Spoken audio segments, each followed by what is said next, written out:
Hey everyone, so happy new year. And we are at the end of an old era, out with the old, in with the new. Mayor de Blasio is officially out as the mayor of New York City, and now we have Eric Adams, who was just sworn in as the 110th mayor of New York City. So let's go ahead and read this article to just learn a little bit more about him. I know he has a strong stance on law and order, I guess you can call it. He's against defunding the police. He just appointed a black woman as his chief of police, which was astounding. And yeah, I'm going to be keeping a close eye on him in regards especially to immigration, because I know that New York City, de Blasio just gave, he just passed a bill to allow like 800,000 immigrants to vote in one of the biggest cities in the country. I think it is the biggest city in the country. So that's a problem. So we're going to be watching Eric Adams. He's a black man, and we're going to see what he's going to be doing. We're doing away with identity politics. So, and we're doing away with party loyalty. We are about that policy. The Freedman Tribe is about policy. So we're not doing the blind support anymore, just blindly supporting people because they look like us or because they're Democrats. No. We now want to see what you are about as far as policy. We want your actions to, match your words if you're promising us these good things.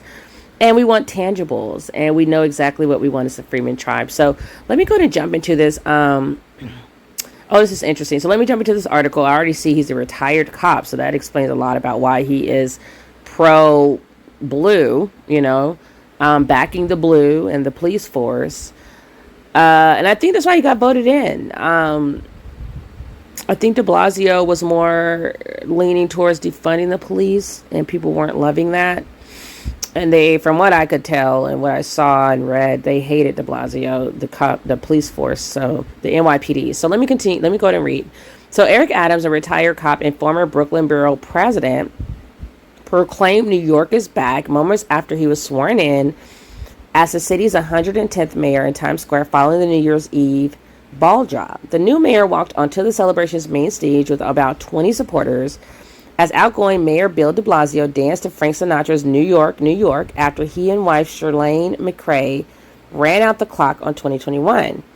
Adams then took off his mask and hoisted a large framed picture of his late mother into the air as he was sworn into office on a family Bible held by his son Jordan Coleman just minutes after midnight by Honorable Sylvia O. Hines Radix, an Associate Justice of the Supreme Court of the State of New York. I, Eric Adams, do solemnly swear that I will support the Constitution of the United States, the Constitution of the State of New York, and the Charter of the City of New York, and I will faithfully discharge the duties of the office of the Mayor of the City of New York to the best of my ability, so help me God, the new minted mayor said. They did not capitalize God, the G in God, so that's interesting. So the 61-year-old, wow, he does not look like he's 61, he looks like he's 41. Black don't crack, okay, guys? Like, seriously, it really doesn't. The 61-year-old Democrat who spent 22 years in the NYPD succeeds outgoing Mayor de Blasio, who was term limited, out of office, and plans to run for governor. Oh, my gosh, he's going to run for governor. I was hoping we could get rid of him for good. Oh, no. So Adams took a narrow victory in the crowded June Democratic primary, then won the general election in November by a wide margin against Republican Curtis Sliwa. He won by a wide margin. Wow. So the retired cop, former state senator, and outgoing Brooklyn Borough president takes command of a Big Apple facing a spike in murders and shootings and combating a surge in Omicron cases amidst an ongoing COVID-19 pandemic. Crime and coronavirus aren't the only challenges facing the new mayor.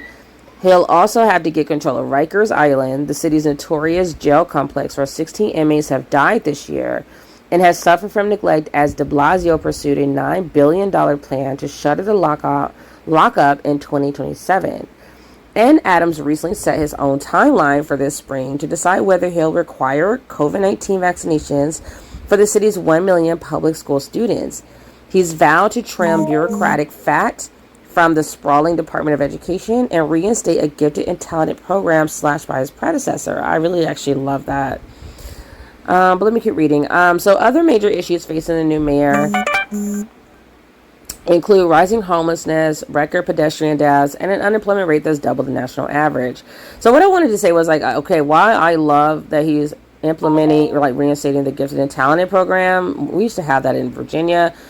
I definitely think there needs to be something in place, some type of measures in place to make sure that black children or freedmen children specifically are getting a fair shot at being in that program, because I've seen in Virginia where it's very racist, of course, like it's racist in all the whole country and the whole world, where they have these programs, but they're very discriminatory as to who they let into the programs. And they actually in Virginia even came out and admitted after I think there was a study done or some type of investigation that they had been discriminating against black children when it came to putting them in gifted and talented programs, advanced like AP courses, and sending them to like our higher level schools, especially the ones that are very targeted in STEM.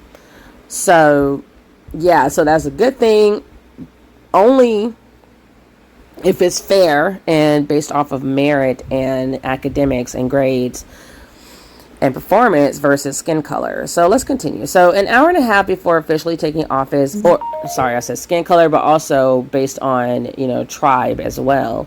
So an hour and a half before officially taking office, Adams told New Year's Eve host Jonathan Bennett and the crowd of revelers assembled in Times Square that he was looking forward to helming the city's comeback from the COVID-19 crisis. It's just great when New York shows the entire country how we come back, Adams said. We all lived through our Pearl Harbor moments. It may be the Great Depression, the attack on Pearl Harbor, it may be COVID.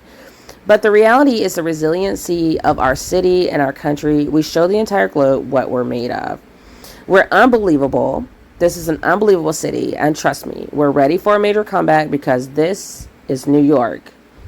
Adam plans to get right to work. He'll take the subway to City Hall from Brooklyn on January 1st, arriving at the building by 8:30 a.m., and then holding a cabinet meeting at 9 a.m. according to his schedule.